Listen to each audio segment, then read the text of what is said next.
Taking a peek at the key fob for the Lincoln Corsair. You've got your Lincoln badge along the back.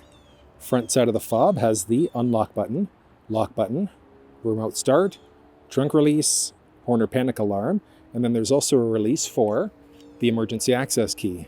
So if the fob's ever died on you, all you're going to do, insert and twist in order to get inside.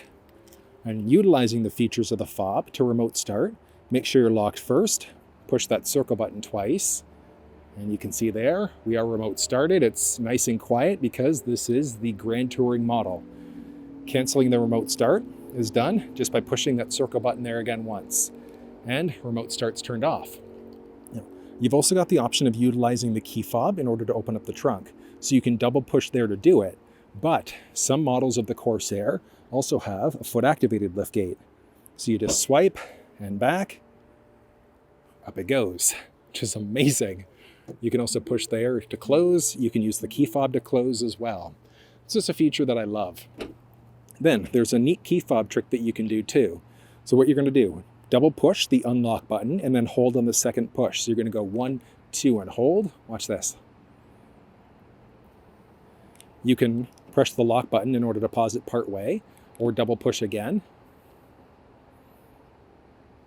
in order to continue the cycle. So it rolls down all 4 windows, driver, passenger side. And then if you double push the lock button, so 1, 2 and hold. Same idea, you can hit the unlock button to pause it part way, or double push the lock button again in order to continue the cycle. Now, if that's not working on your Corsair, what you're going to do is hop inside,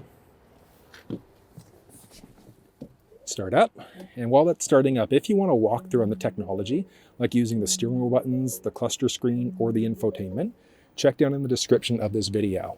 But you've got so many options here. What we're looking for, you're going to go under settings. From settings, you're going to hop into vehicle, and then you've got a few options after this loads.